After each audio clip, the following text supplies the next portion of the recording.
एकदम चुप, कोई आवाज़ नहीं करेगा। किसी ने भी चूं चां पूं पां की तो मुझसे बुरा कोई नहीं होगा। दीदी चॉकलेट दे दो, टॉफ़ी दे दो, बिस्कुट दे दो। अब दीदी बदल गई है, वो पुरानी वाली दीदी नहीं रही। दीदी की ज़िंदगी में कुछ अच्छा नहीं हो रहा तो दीदी बदलेगी ही ना। एक तो मेरी शादी मेरी मर्जी से नहीं हो रही और इन्हें चॉकलेट बिस्किट टॉफ़ियों की पड़ी है। क्या है, क्या करने आई हो? यहाँ मेरी शादी मेरी मर्जी से नहीं हो रही और तुम मेरे सिर पे आके खड़ी हो गई हो। नहीं करवाना मुझे मेकअप, नहीं लगना मुझे खूबसूरत।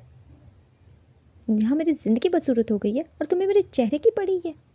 क्या पापा ने बुलाया है? तो जाओ पापा का ही मेकअप कर दो। ले लो पापा से पैसे और चली जाओ यहाँ से, मैं खुद कर लूँगी अपना मेकअप। अभी तक यहीं खड़ी हो, जाती क्यों नहीं? सुनाई नहीं देता क्या? जैसे मुझे तो लहंगा पहनना आता नहीं, मैं ब्लाउज़ को नीचे और लहंगे को ऊपर पहनती हूँ। यही कहना चाहती हो ना तुम दोनों? मुझे तो मेकअप करना आता नहीं, लड़के तो बेवकूफ़ हैं, यूँ ही मेरे दीवाने हो जाते हैं। यही कहना चाहती हो ना तुम दोनों? अब तुम कौन हो? ऑर्केस्ट्रा वाली? हाँ हाँ, मनाओ मेरी बर्बादी का जश्न। यहाँ मेरी शादी मेरी मर्जी से नहीं हो रही और तुम्हें नाचने की पड़ी है।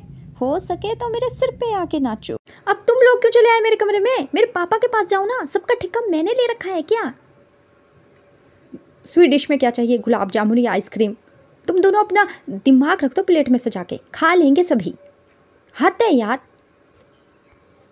एक तो मैं तुम्हें डांट रही हूँ और ऊपर से दांत निकाल रहे हो, हंस रहे हो। बेशर्म कहीं के। हो सके तो जहर मिला दो खाने में। यहाँ मेरी शादी मेरी मर्जी से नहीं हो रही और तुम्हें खाने की पड़ी है। अरे ये तो वही पंडित है ना जो मुझे रोज आशीर्वाद देता था, तेरी इच्छा पूरी हो जाए। रुको पंडित जी, मैं वही हूँ जिसे आप आशीर्वाद देते थे, जा तेरी इच्छा पूरी हो जाए। आप पूछते थे ना कि मैं भगवान से क्या मांगती हूँ।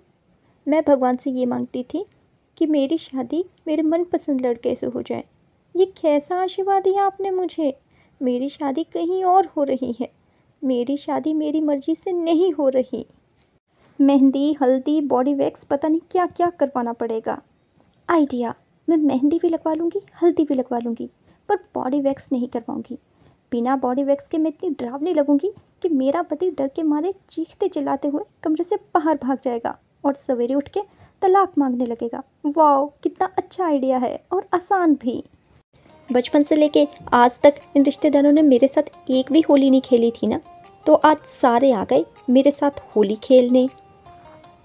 हे भगवान, इन रिश्तेदारों ने मेरे चेहरे पे इतनी हल्दी लगा दी कि मुझे मैं ही पहचान में नहीं आ रही हूँ कि ये मैं हूँ या कोई और। ऐसा लग रहा है जैसे किसी सफ़ेद बतख पे किसी ने पीला रंग फेंक दिया हो। मेरा चेहरा कितना उदास लग रहा है, बिल्कुल भी खुशी नज़र नहीं आ रही।